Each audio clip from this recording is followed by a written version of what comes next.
Alright, well, here we are. We're back. My instant reaction to UFC Serbia Belgrade. Deceptively good card.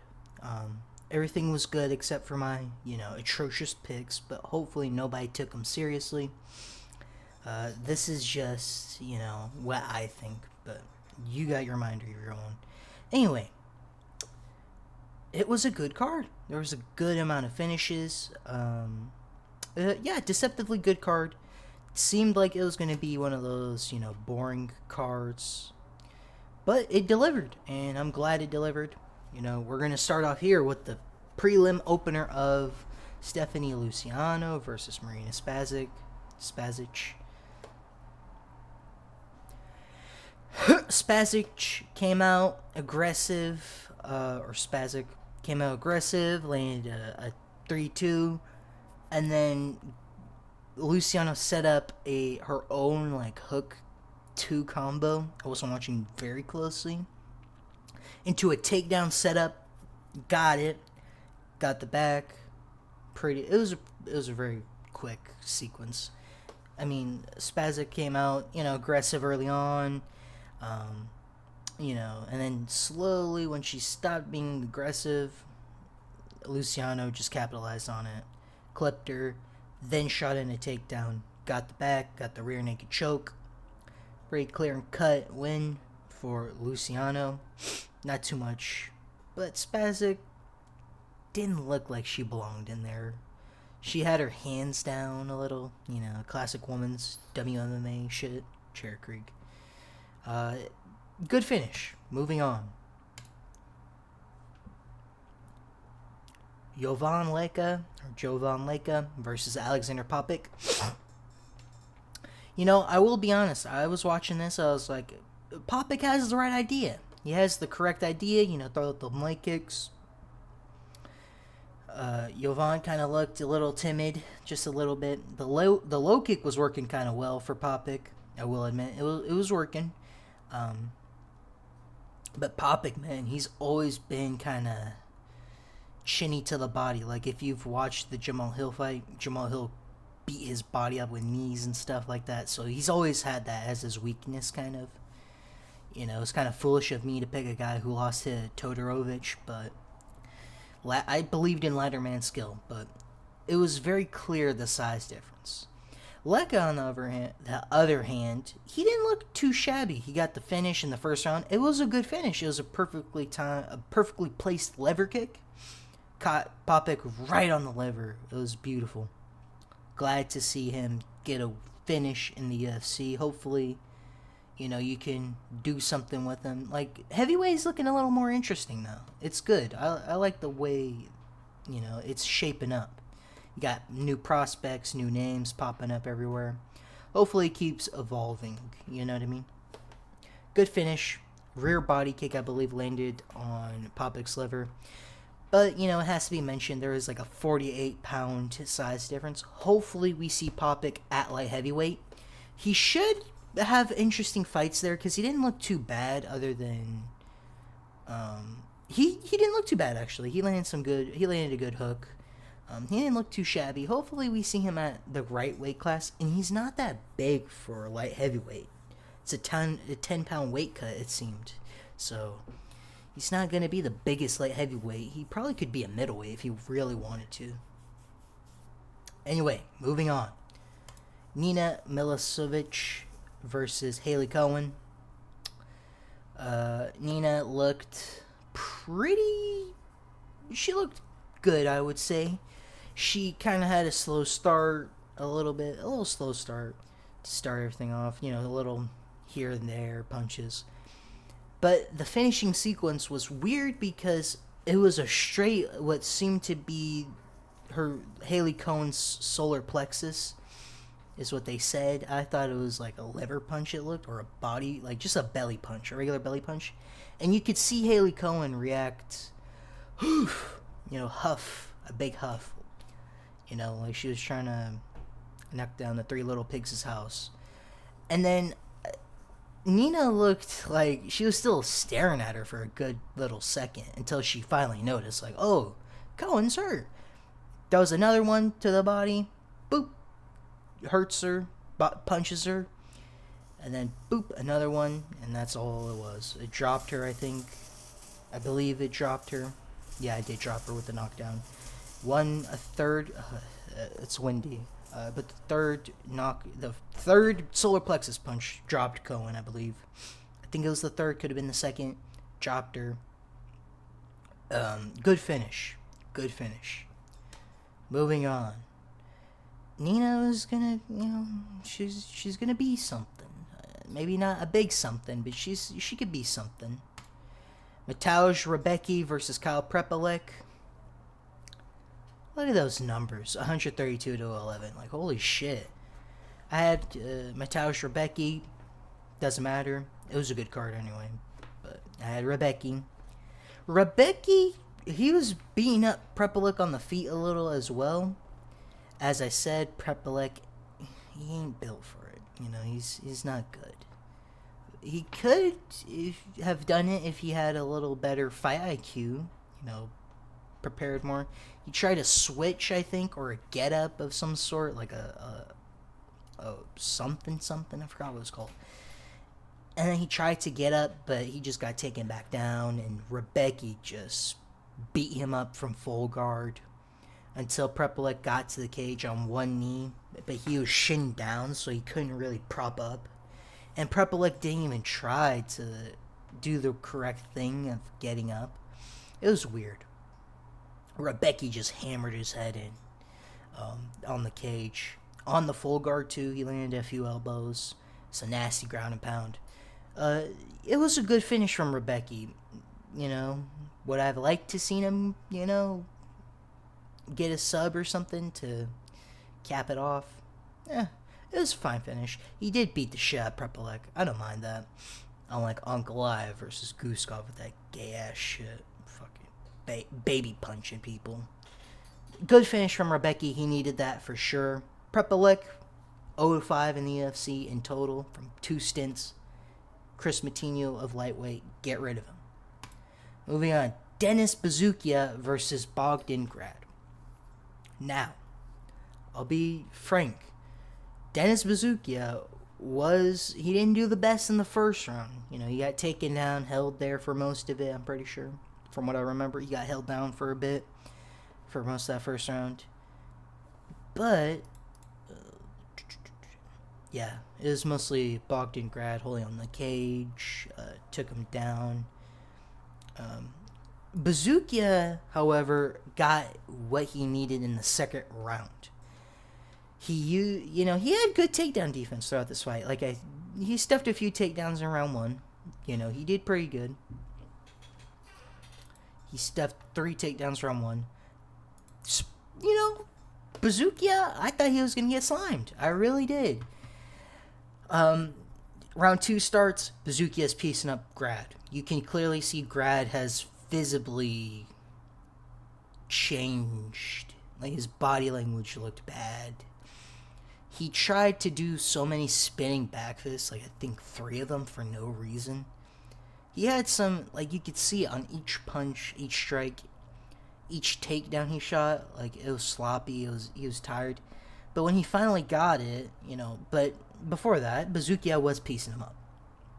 Bazukia was doing all the right things on the defense, piecing him up. Looked pretty decent.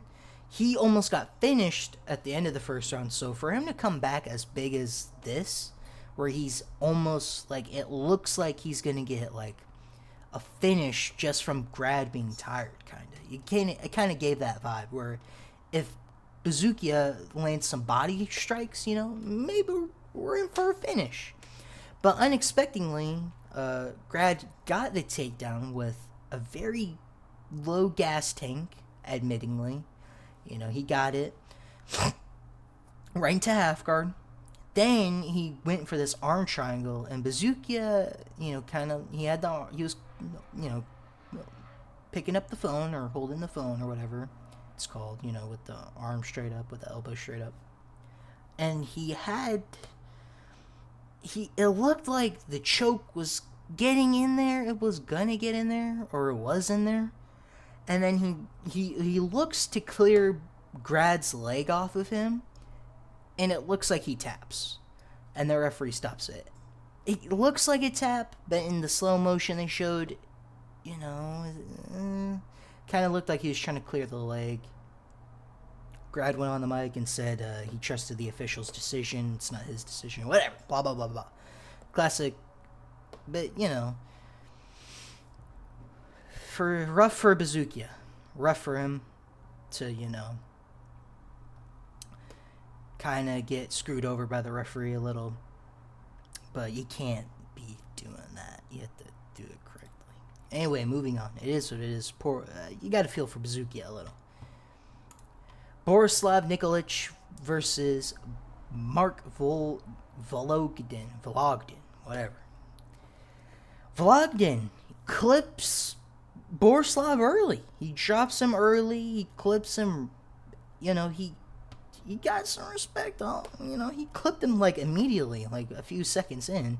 Drops Borislav.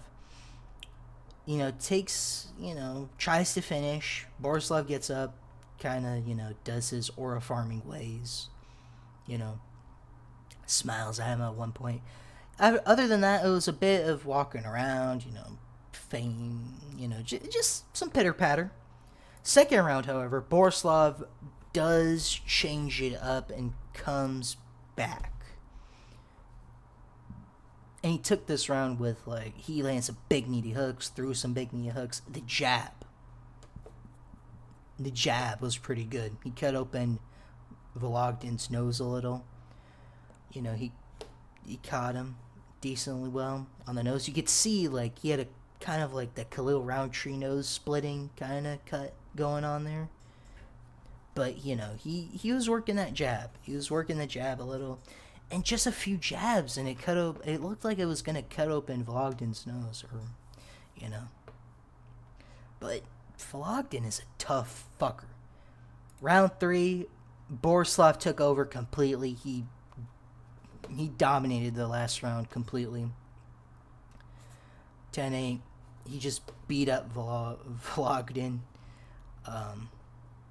In round 1, Vologdin hit him with some knees to the head, with the headlock.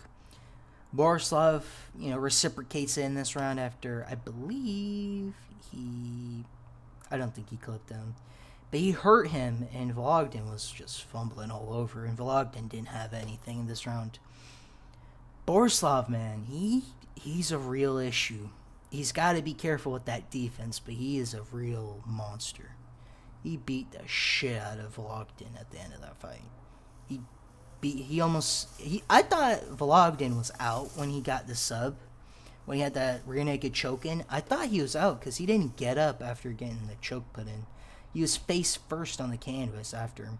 So I thought Vologdin went to sleep there, but he's a tough little ball of muscle. I won't lie. He's a tough fucker. Hopefully he figures what he wants to do next. He's too small for the weight class, in my opinion. I wouldn't mind seeing him to try to make flyweight. I don't know if he can with this build, but I wouldn't mind him going to flyweight. Good performance from Borislav. Showed levels in the last round. Very good fight. Arguably fight of the night. It was a little back and forth. It wasn't very competitive, but it was back and forth. There were moments here and there for both. Moving on. Don't disrespect the fighters, guys. Oban Elliott versus Michael Oliveira.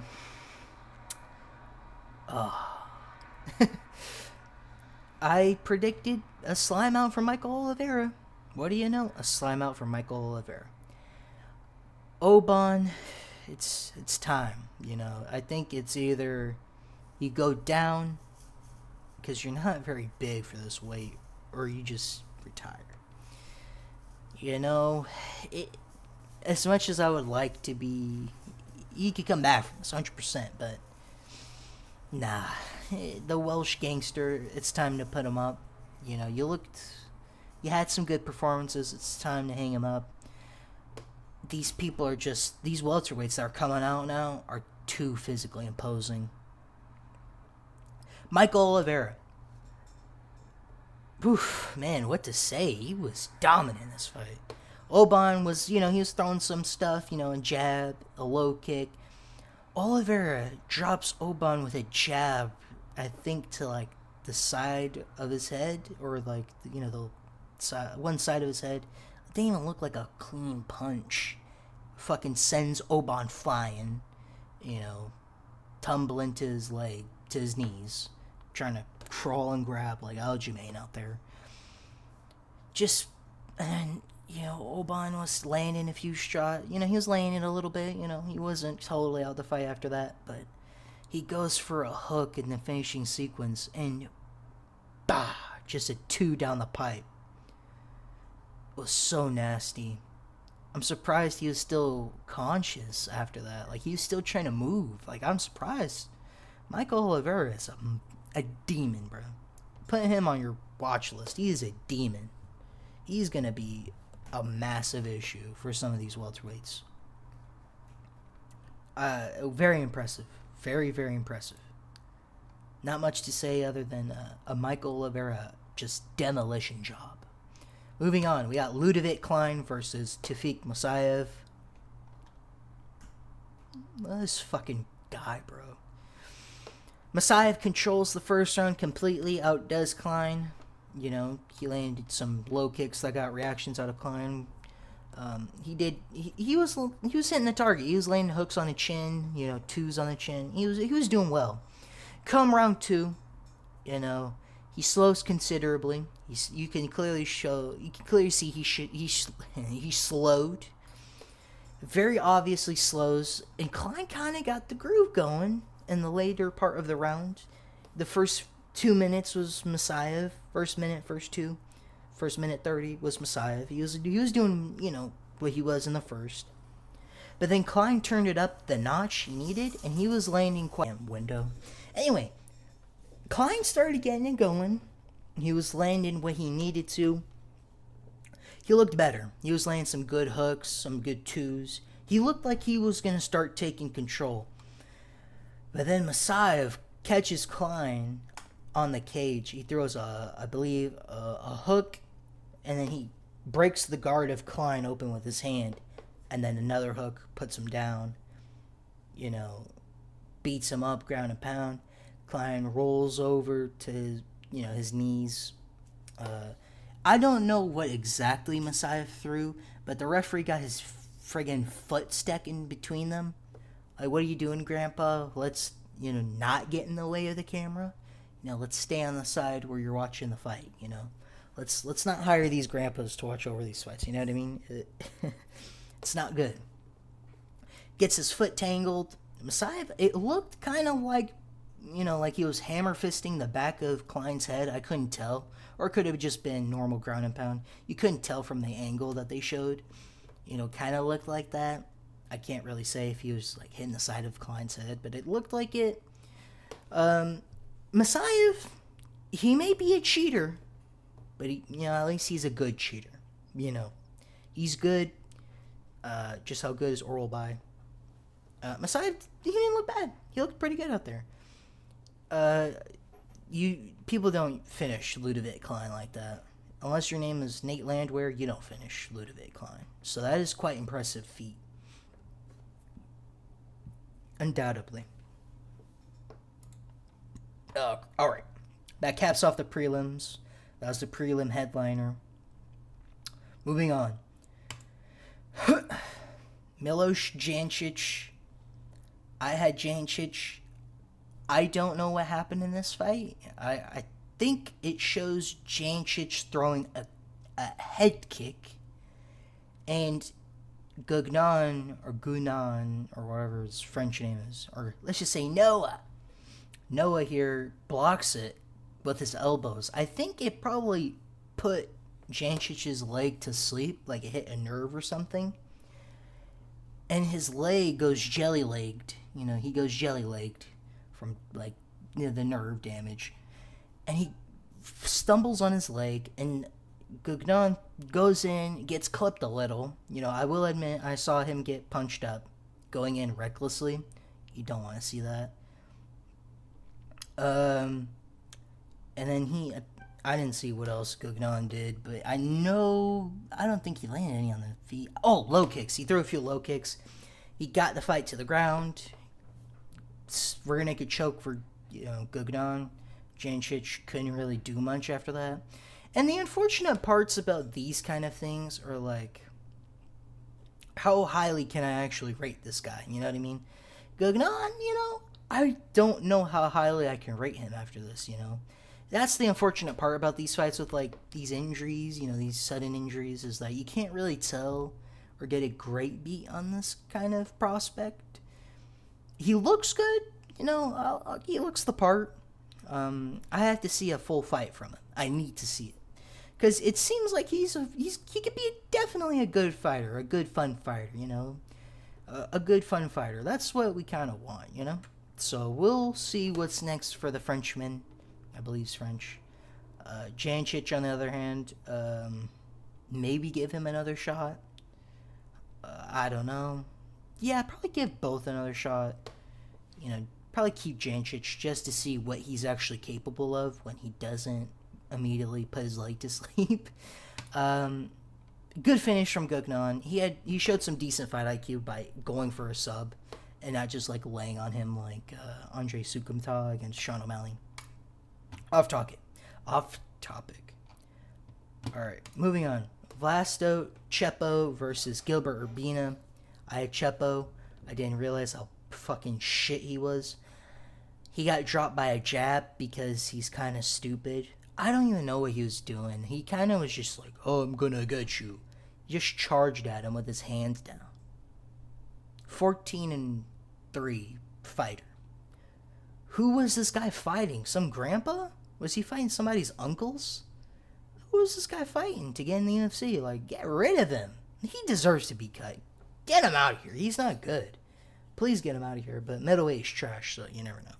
Like the lower middleweight is not very good. But this guy is the trash, that you have to take out. Get rid of him. Urbina drops Chepo with a jab. Chepo is trying to, pressure max Urbina. Ridiculous. Bad idea. With your hands down. Why were you doing that? You're an idiot. Urbina capitalizes on it. Puts a whooping on the ground. Gets it stopped a minute in. Pretty impressive, Urbina looks like he definitely belongs more at middleweight than he does welterweight. So hopefully he stays there. Maybe he could fight, one of those random guys. Maybe he could fight Todorovic or Valentin and, just a random fight. Who cares, Urbina looks promising at, middleweight for sure. If you drop somebody with a jab, that says a lot. And Urbina's only really lost to, the best guys, like Medic, Sean Brady. Those guys are ranked fighters, so we'll see what's next for him. Hopefully it's one of these fuckers. Moving on, the fourth fight on the main card. Dusko Todorovic versus Robert Valentin. This was I picked Todorovic. Valentin looked so sloppy. It was a very sloppy fight. Like, Todorovic immediately got put in a guillotine choke. He jumped up on him, broke it a little, goes to the ground, gets reversed. Reverse. It was just a reverse maxing session. I don't even know, what both guys were doing too much. Valentin was reversing Todorovic. He was on his back. Eventually, they got up to the feet. Valentin sinks in. He pulls the guillotine for the third time in the fight, I'm pretty sure. Todorovic went for a Von Flue. Didn't get it. Got half guard for a little. Valentin reverses him. They get up. Valentin gets the guillotine immediately after they get up. Or I think he had him in a headlock, and then he tries to pull away, and then Valentin pulls the guillotine. Because that's just how it works. Very sloppy finish, I will admit. It was what are we doing? Why do we keep doing this? You would think we would learn after the first attempt that it probably won't work as well as it should, but good on Valentin for getting a submission on the finish. Always good to see. Todorovic, man, what were you thinking? Random ass IQ. The featured fight on the main card: Alexander Rakic, Marcin Tybura, the Blob, the light heavyweight. Made no sense. Rakic looked good in the first round. He looked decent. The second round, it was a lot closer than I thought, than people gave it credit for. The Blob could have taken it, depending on who you ask. It was a lot closer on numbers. Just why, entirely, it was a close fight in the second. It was a close round. The output slowed for Rakic, which is very important. Rakic landed some good low kicks in the first. Some, good counters on Tybura.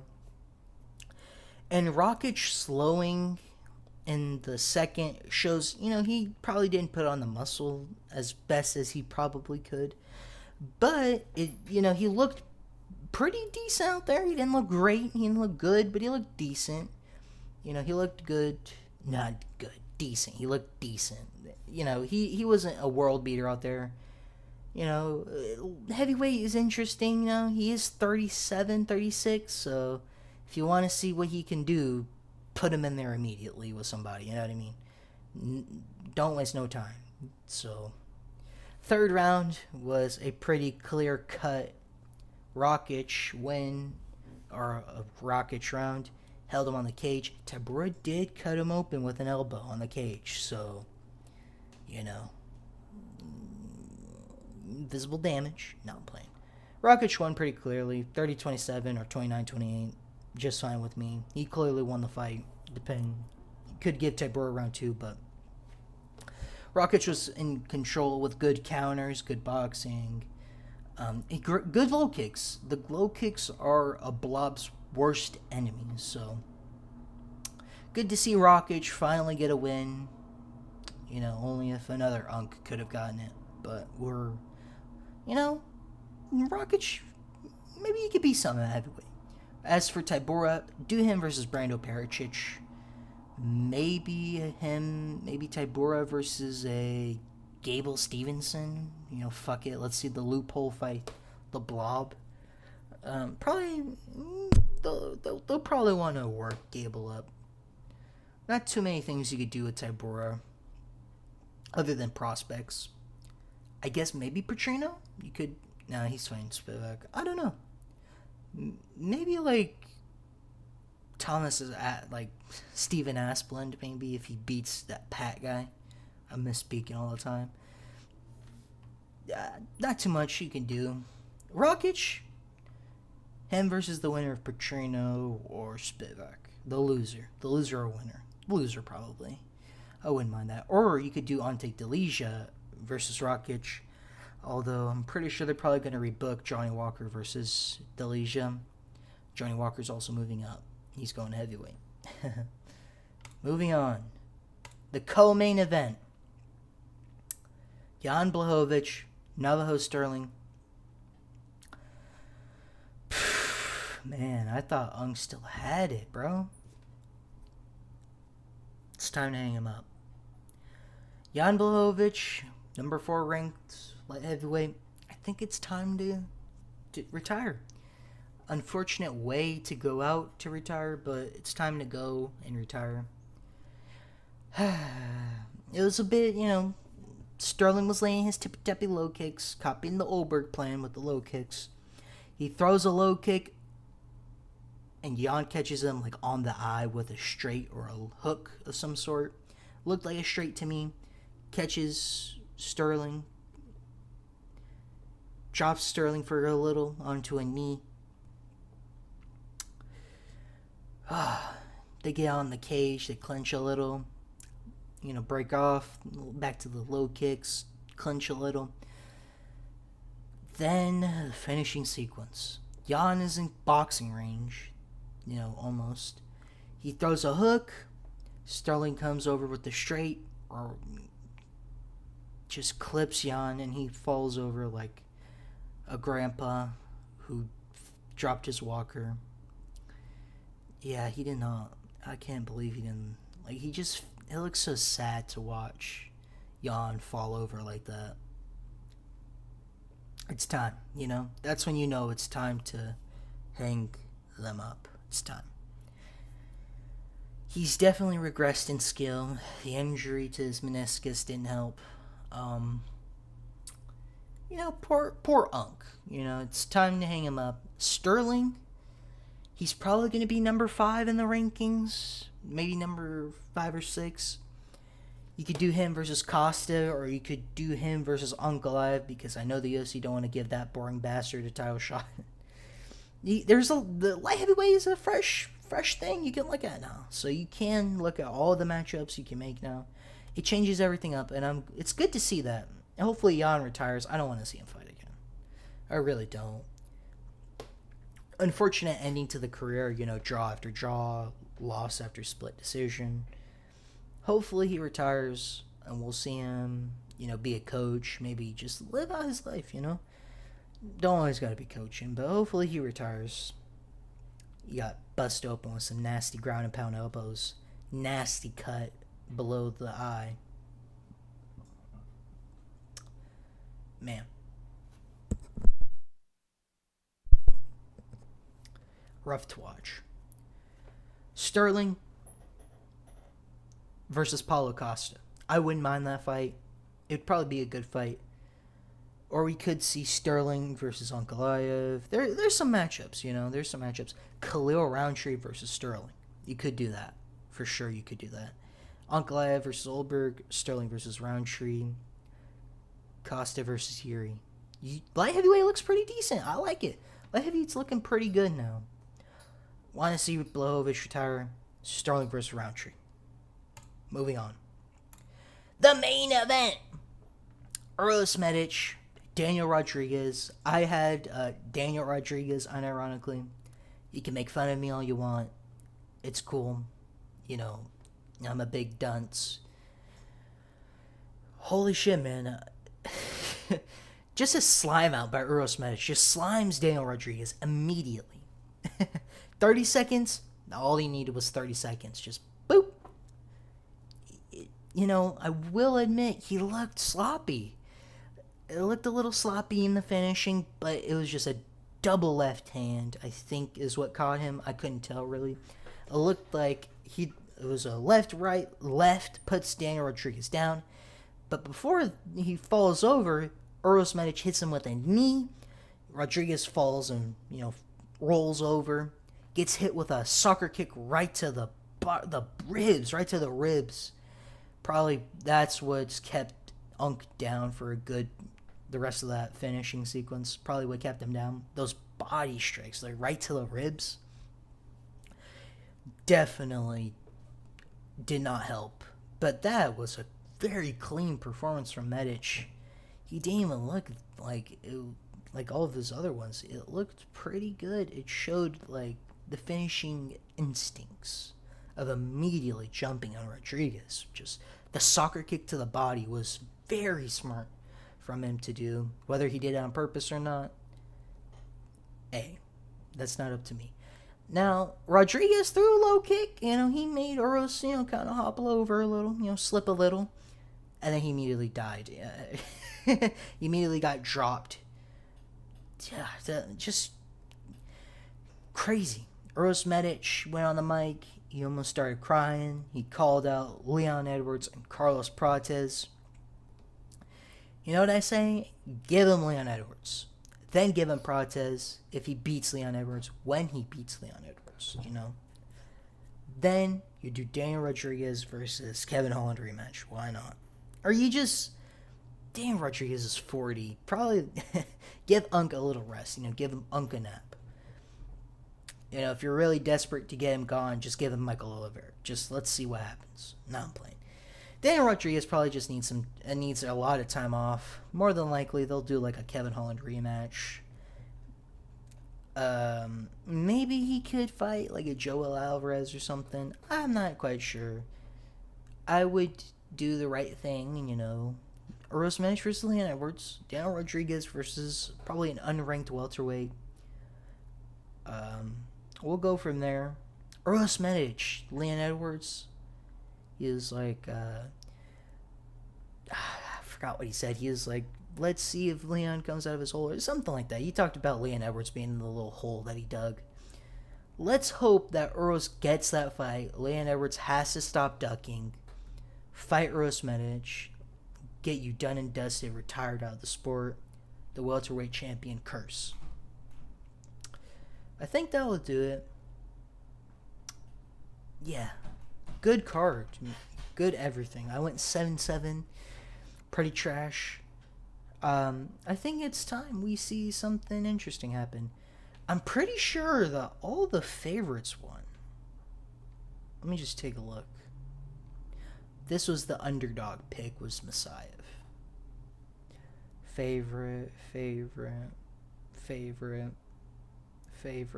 favorite, another big favorite. Mostly, one underdog won. Messiah was the only underdog that won, I'm pretty sure. Pick 'em. Oh, Urbina and Messiah. Really? Minus 340. I get that he's a KO artist, but minus 340 for a guy who fought like that is insane. Smoke alarm beep. We can't have a video with that one. You already know it. Good card. I thoroughly enjoyed it. Other than Jancic versus Gugnon, I wish a real fight happened, but you know shit happens. Messiah had a good performance. Oliveira was good. Urbina looked good. Valentin looked meh. Rakic looked decent. Sterling looked good. Uros Medic. Leon Edwards, where you at? Let's see that fight. Stop hiding. You know, let's dig you out that hole that you dug. I can't wait.